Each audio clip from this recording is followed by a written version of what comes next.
지금 뭐 탄소 중립이라는 얘기를 굉장히 많이 하는데 최근에 이제 기후변화 정상회의가 있었습니다. 그 미국 바이든 대통령이 주관한 세계 정상들을 모아놓고 기후변화에 대한 대응 방안을 논의하는 회의였습니다. 사실은 바이든 대통령이 당선자 시절에 네 가지 주요 정책을 발표했는데 그 중에 하나가 기후변화였습니다. 이 얘기는 뭐냐면 기후변화라는 걸 굉장히 중요하게 생각한다는 뜻이죠.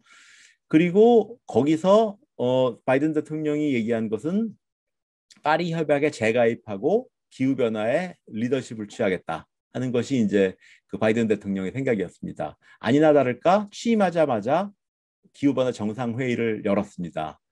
그러다 보니까 기후 변화에 별 관심이 없었던 중국 정상이나 이런 사람들도 들어와서 온실가스를 얼마큼 감축하겠습니다. 이런 발표를 했는데 우리 대통령께서는 수치적인 목표를 제시하지 못했습니다. 그리고 어, 연내에 상향 조정해서 목표치를 상향 조정해서 유엔에 보고하겠다. 이게 뭐 하수 데리고 할 때는 그런 식으로 얘기해도 되지만 자기보다 고수 데리고 얘기할 때는 그런 식으로 얘기하면 안 되죠. 이거는 결국은 그 목표 제시를 못한 겁니다. 근데 가만히 생각해 보면 지난 4년 동안 에너지 전환 정책을 하고 그린 뉴딜을 하고 했는데 어떻게 이산화탄소 감축 목표가 아직도 없느냐? 이거 미스테리한 일입니다. 예? 또 하나는 이제 그 지금 전력망 안정화, 주파수 제어, ESS, 동북아 전력 연결 뭐 이런 것들이 있어요. 그러니까 전력망 안정화는 뭐냐면 재생에너지가 너무 많아져서 아주 급격하게 태양광 발전이 많이 될 경우 혹은 갑자기 태양광 발전이 떨어질 경우 어떻게 안정적인 전력을 유지할 거냐. 이런 것들이 이제 안정화의 대책입니다. 뭐 주파수 제어도 마찬가지고요. 그러다 보니까 뭐 그 에너지 스토리지 시스템, 전력 저장 장치를 뭐 확 과감하게 많이 보급하겠다. 이것도 뭐 돈이 어마어마하게 들어간 일입니다. 게다가 이제 동북아 슈퍼그리드라 그래서 중국하고 일본하고 전력망을 연결해서 부족한 걸 얻어다 쓰겠다. 이거는 안보상 끔찍한 생각입니다. 지금 우리가 지금 사드 문제 때문에 중국에서 관광객 끊어가지고 완전히 그 제주도 경제가 오르락내리락하고 했었던 것들을 기억하시면 거기다가 송전 전력 공급을 갖다 의존한다는 거는 정말 몰상식의 극치입니다. 이거는 뭐 나라의 안보를 갖다가 맡기는 정도의 일입니다. 아무튼 이렇게 뭐 전력망 안정화, 주파수 제어, ESS, 동북아 전력 연결 이런 것들은 굉장한 난제입니다. 근데 이런 것들을 가지고 이건 앞으로 추진할 과제다. 여기서 해결하면 다 해결된다. 에너지 기술은 그렇게 쉬운 기술이 아닙니다. 그런 것들이 기술적으로 쉽게 될 일이었으면 벌써 됐을 일입니다. 그래서 이제 지금 안 되는 것들, 이 문제다 하는 것을 지적받을 만한 것들을 갖다가 다 과제로 만들어 놓은 겁니다. 앞으로 해결할 거다 이런 식으로 이것들을 좀 공격을 좀 해줘야 될 일이고요. 지금 RE100이라 그래가지고 공장에서 제품 생산을 할 때 재생에너지, 리니어블을 100% 쓰겠다. 지금 그 운동 많이 하고 있죠. 그 큰 문제입니다. 최근에 얼마 전에 이제 우리나라가 재생에너지 보급률이 꼴찌다 이런 것들이 언론에 많이 나왔어요. 그래서 제가 조선일보에다가 쓴 글 중에 재생에너지 꼴찌면 어떠냐? 라는 글을 쓴 적이 있습니다. 이게 어떤 뜻이냐면 우리가 이산화탄소를 줄이는 게 목표지 어떻게 재생에너지를 얼마만큼 보급했냐를 가지고 등수를 매기느냐.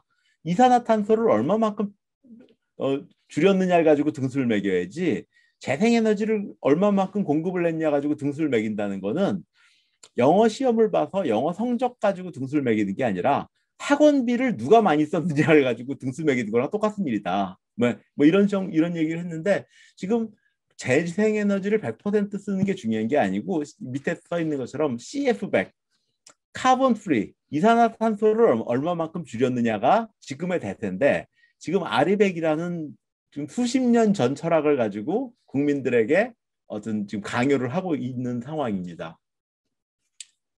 지금 영국의 에너지 정책이나 그 미국 바이든 대통령의 기후 대책이나 유엔의 IPCC 이런 것들은 다 탈원전이 아닙니다.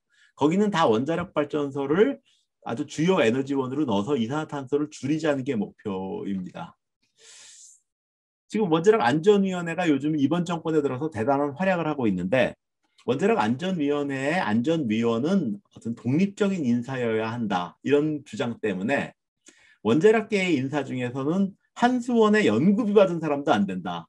뭐 원자력 연구소의 연구비 위탁 연구를 받은 사람도 안 된다. 이런 식으로 하다 보니까 원자력 전문가들이 거의 못 들어갑니다.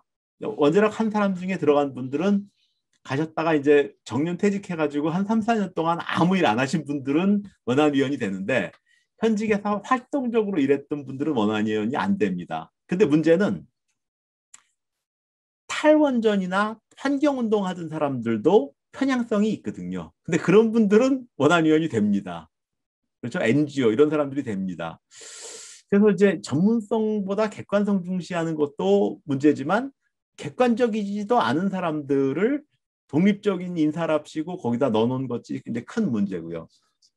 지금 이제 앞으로 점점 재생에너지가 늘어나면 이제 중국산 패널이 늘어날 거고 그러면 보조금도 어마어마하게 늘어날 겁니다. 근데 문제는 이 보조금이라는 거는 지금 현재로서는 경제성이 없는 분야를 보조금을 지급함으로써 많이 발전시켜서 경쟁력을 갖추도록 하는데 보조금을 주는 의미가 있는 건데 지금은 이 보조금이 다 중국으로 흘러 들어갑니다. 오히려 이번 정권에 들어서 우리나라 태양광 사업은 다 이제 줄어버렸습니다. 오히려 중국산 패널들이 장악을 했고 마찬가지로 전기 자동차의 배터리 보조금이 우리 현대로 들어가는 게 아니라 다 테슬라로 들어가 버립니다. 이런 것들은 보조금 정책에 대한 재검토가 필요하지 않느냐 뭐 이런 생각들을 합니다. 그리고 이제 정부는 전력 수급 계획을 수립하면 항상 뭐 수요 관리 위주의 정책을 한다 그래요. 수요 관리라는 게 이제 덜 쓰도록 만드는 게 수요 관리죠. 그러니까 이제 냉난방 온도 제한 뭐 이런 것들이 이제 소위 말하는 수요 관리인데 지금 이 요즘 더위에 에어컨 냉난방 온도 제한한다는 건 거의 살인행위라고 저는 생각합니다. 또 어떤 분들은 이렇게 이렇게 전력 수요가 피크일 때 이때 조금만 참으면 설비를 적게 건설할 수 있는데 그걸 못 참느냐? 아니죠. 이 시기가 가장 절실하게 에너지를 필요하는 시기죠. 네, 그리고 이 시기에 조금 참아라 하는 얘기는 현실적으로 일을 제대로 해보지 않은 사람들이 얘기하는 겁니다. 근데 가장 중요한 건 뭐냐면 우리가 전력 수급 계획을 수립할 때 남는 게 유리하냐 부족한 게 유리하냐 해서 남는 게 유리하다라고 합니다. 왜냐하면 남게 되면은 국가적으로 치러야 될 손해는 발전소 한두 개를 불필요하게 더 지은 것이 손해입니다. 그죠? 근데 부족하게 됐을 때는 산업 영향이 발생을 하고 또 국민 불편이 어마어마하고 그렇죠. 그래서 선진국으로 가면 갈수록 남게 전력 설비를 남게 가지고 있는 것들에 대한 손실보다는 부족했을 때의 손실이 훨씬 더 크게 됩니다. 그래서 계속 남아야 된다, 더 져야 된다 이런 주장을 하는데 항상 요 좌파들은 왜냐하면 이런 어떤 인프라에 들어가는 돈을 안 들어가게 하고 뿌려줘야지만 이제 표를 얻을 수 있거든요. 그러다 보니까 항상 어떤 민주 계열이 어떤 집권하던 시기에는 발전소를 짓지 않습니다. 그리고 나서 이제 몇 년 후면 이제 정전이 나죠.